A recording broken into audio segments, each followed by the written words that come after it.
As we finish up this week talking about the importance uh, of being an agile leader and what that means, as I described, and you all have been thinking about and reading many articles about what other various people view as important elements of agile leadership. One of the other ways that leaders and organizations are helping their organizations to be more agile and how they lead from an agile perspective is different organizational structure designs that are helping to address the need of the organization to really adapt and evolve and change quickly and adapt to the necessary change in their businesses faster. Let me give you some context on this. Um, I can tell you personally, from my perspective, one of the greatest challenges I had is at the pace of change that the industries that I was competing in, I've been competing in, have been changing over time. One of the pressures I felt as a chief executive officer and senior executive in the businesses I managed and led,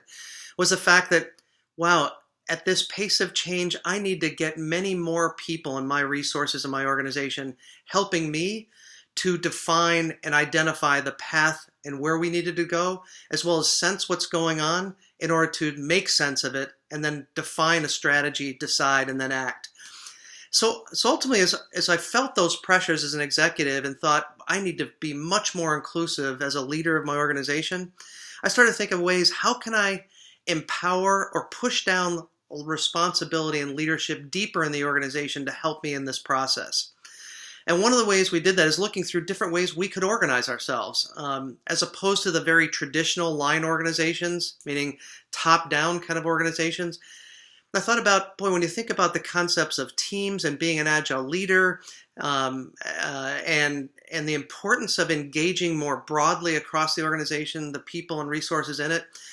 what I really determined, and through a lot of things that I read and some other people I collaborated with, there's a real opportunity to look here in your organization to not just have traditional vertical organizations, but think of your organizations as able to manage a level of organizational complexity by looking not just vertically, but looking horizontally or at various angles of ways that you can create connections throughout your organization where you inspire many different people to start collaborating, whether it be across functions, across business units, across geographies, more in what I would describe as kind of more of a matrix organization approach. And you'll see some details on this in the PowerPoint as well that I've opened up for all of you in Module 6. But particularly I want to talk about the matrix organization structure from the standpoint that, again, and there are many forms of matrix organizations, but largely you're talking about organizations that not only have logical line, kind of top-down elements, but you've got organizations collaborating and working cross-organizations. So you have maybe formal line leaders as well as informal and formal horizontal leaders leading projects across multiple different disciplines, like I said, across geographies, across many different ways. But the key here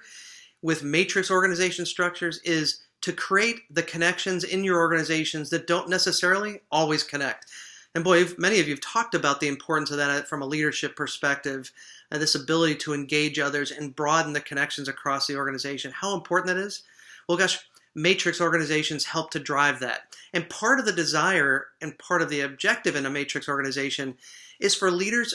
are trying to engage more of the organization and push leadership and responsibility and authority deeper into the organization so that everyone is helping, not you as the leader, and everyone's helping the organization to move and adapt, and fail fast, try things, pilot new things, right, to move the organization and lead through change, as opposed to having everything have to purely boil up to the top as it might in traditional organizations, and minimizing some of the walls that we create independently ourselves. So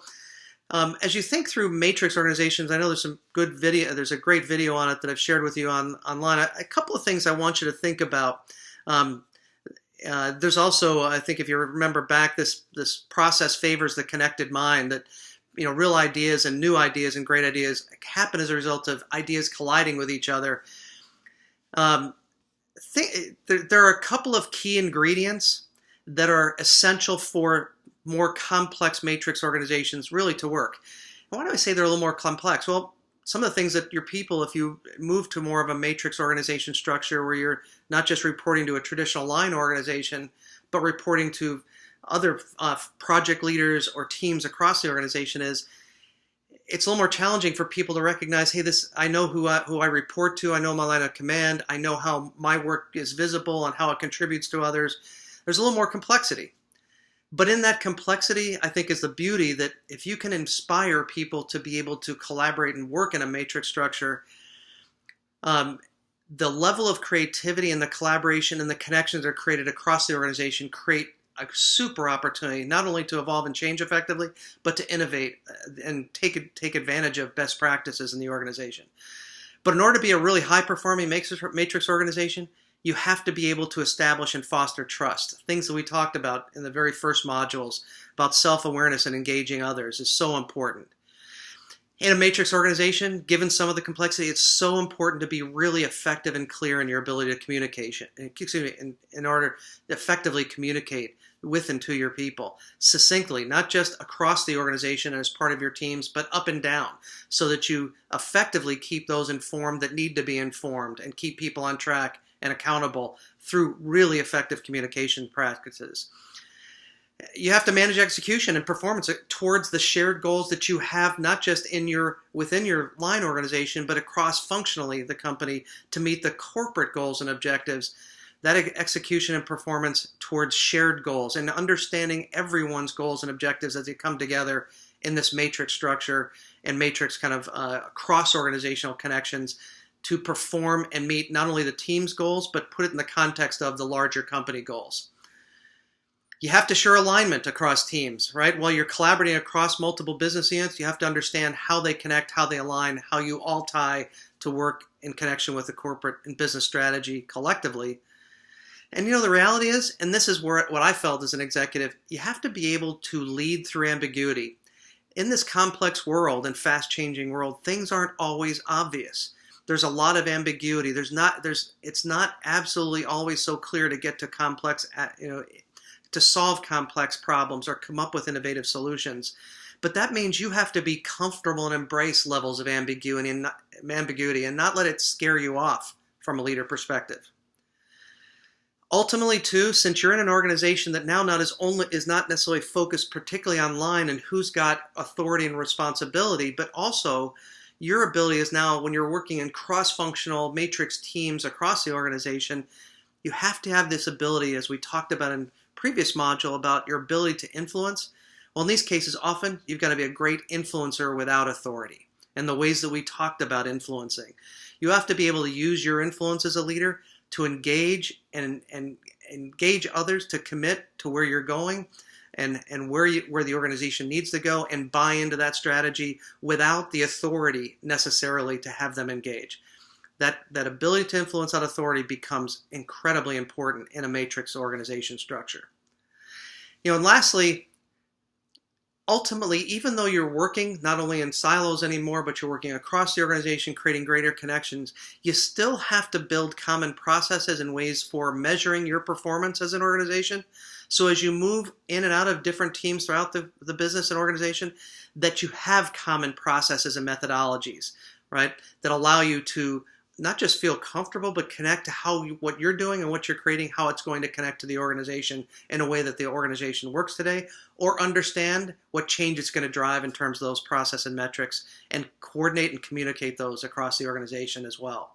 So some really important ingredients in terms of operating in a matrix, but the real importance here is in matrix organizations, you're going to find that really great leaders move to more complex structures like this and are willing to work through some of the challenges that may be a little uncomfortable to their people in working in these structures, because